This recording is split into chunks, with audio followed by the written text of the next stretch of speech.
Hey geometry students. So basically I have made a mini classroom in my room, so bear with me today so we can see how this goes. And first thing we're going to do is talk about day 8 for NTI. So you've done area of quadrilaterals and triangles, and then you've done perimeter of all of those shapes. And today we're going to move into circles. Okay, so we've not talked anything about circles so far this year. So there's a few vocabulary words that you need to know. First off, I have drawn a circle here. And the first word we're going to learn is radius. So every circle has a center.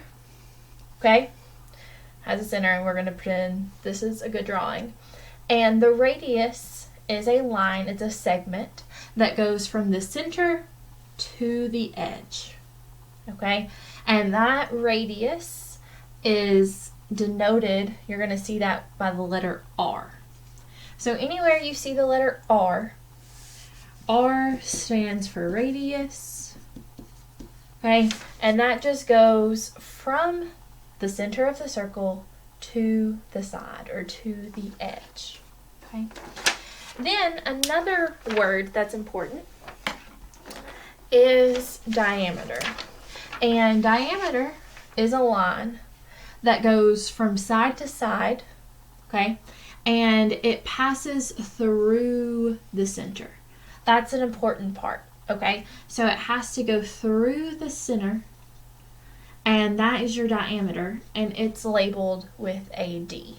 So the D stands for diameter. Right. Now these two words, radius and diameter, are related because if I take my radius, because that's just going from the center to one side, and I double it, I end up with the diameter because that's going from the center to this side and from the center to this side. And the thing about a circle is every single point on this circle is the same amount of distance away from the center. That's why it's the center, because it's in the middle of all the points on the circle. Okay, so an important thing is if I take the radius and multiply it by 2, so 2r, 2 times the radius, I'm going to get the diameter. So 2r equals d. That's just something that should be in the definition in your head of radius and diameter, is that the radius times 2 equals the diameter, okay? Or the diameter is the radius doubled, however you want to think about it. So we've got our radius and we have our diameter. Just like we can find the area of a square or a triangle or a trapezoid, we can also find the area of a circle. And circles have area, and they also have a perimeter. But we don't call it the perimeter, we call it the circumference. Okay, so the last vocab word there is going to be circumference. And you're going to usually see that with a capital C. And circumference is just the distance around the circle.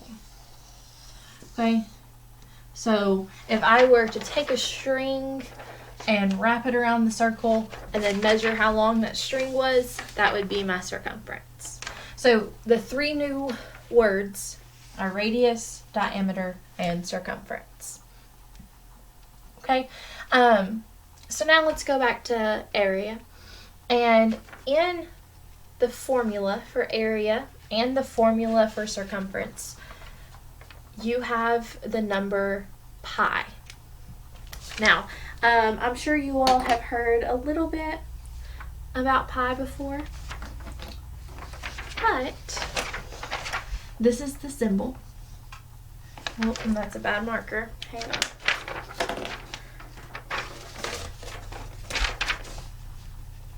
That is the symbol for pi.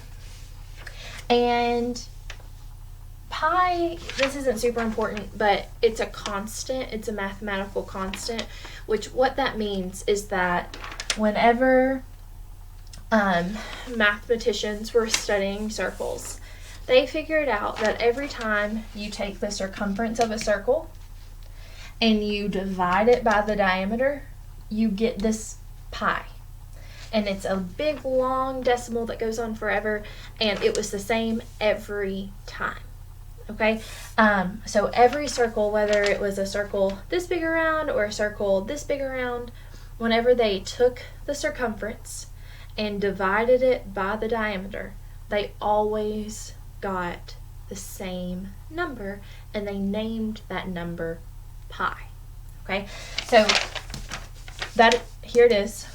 You're going to see it spelled just like P-I, pi. Okay, and what we're going to do, because your calculator at school has a pi button, but with all of the problems that we do, we're going to say 3.14 is the value of pi.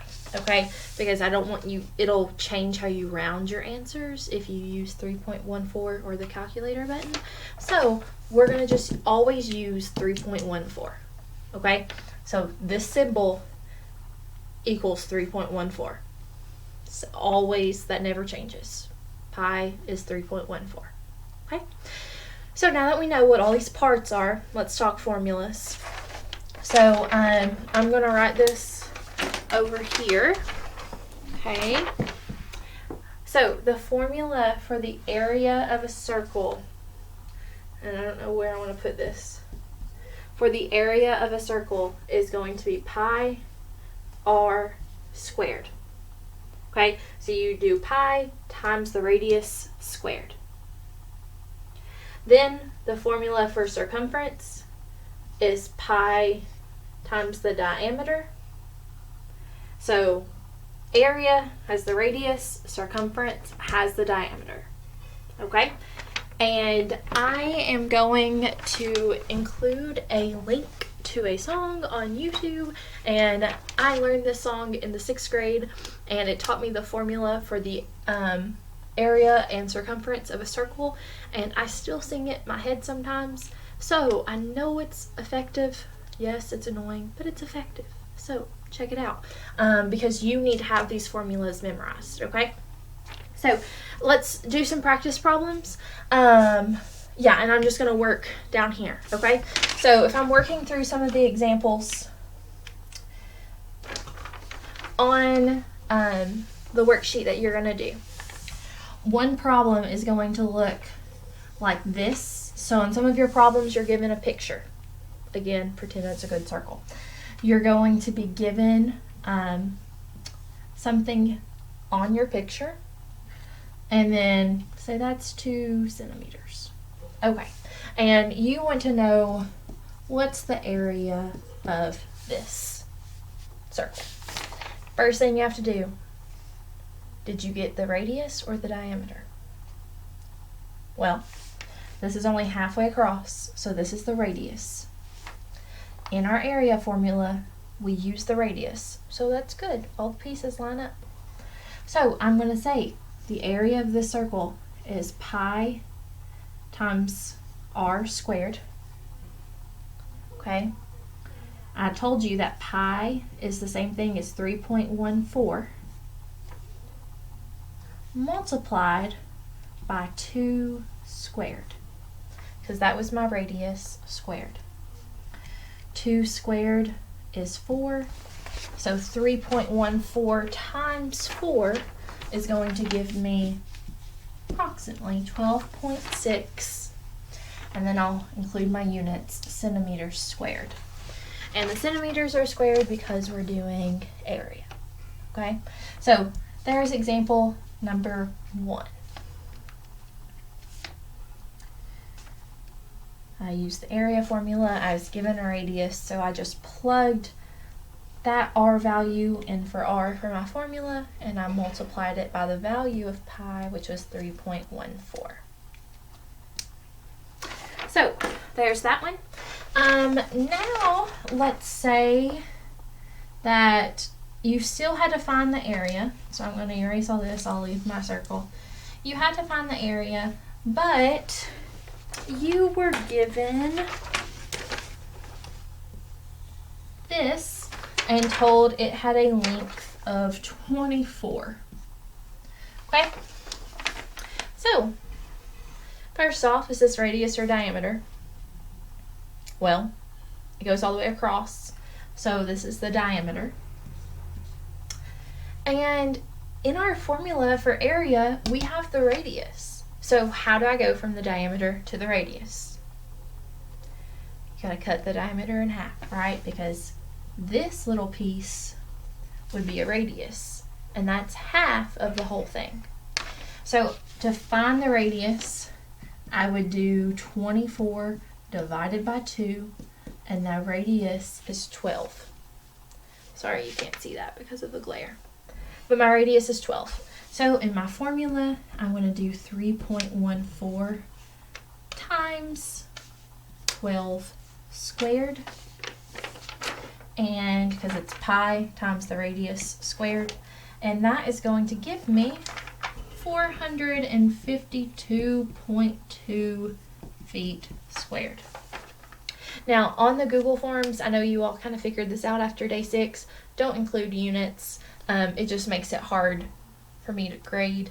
So don't include units. They are important on a test, but given the circumstances, just forget the units, okay?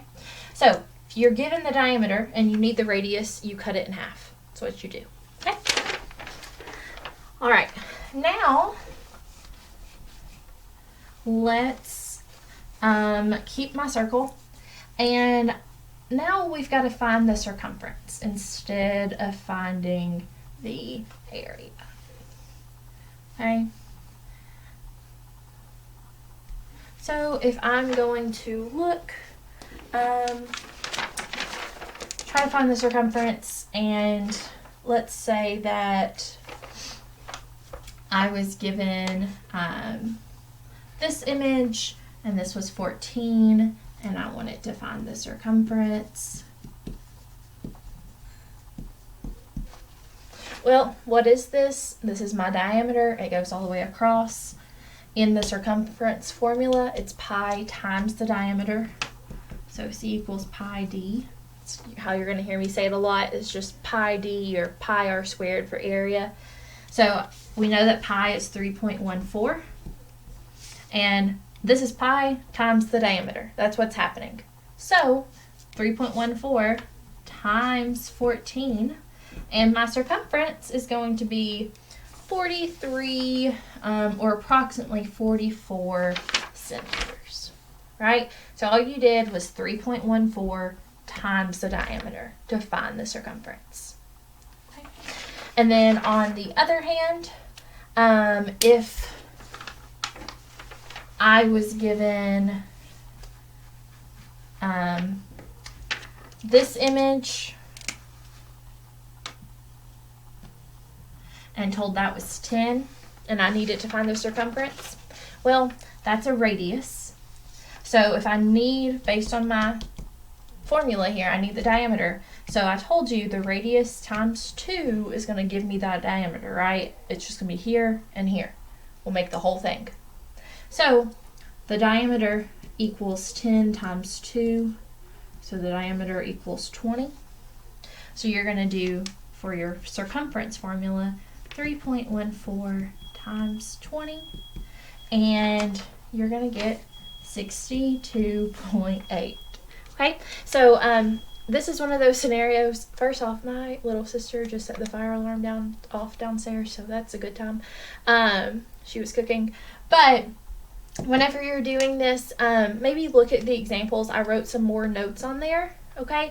But you're going to have to know these formulas: pi r squared, pi d. 3.14 is the same thing as pi. Do not include units on the Google form. Watch the song that I upload, because I promise it's catchy, and you might hate me for it, but I'll be okay. And then, yeah, some of the problems that you're going to get, you just have words, so you weren't given a diagram, and those might be easier for you even, okay, because you don't have to decide if it's the radius or the diameter. It just tells you what it is. All right, so let me know if you need any more help on day 8. Sorry this was so long. I miss you all, and bye.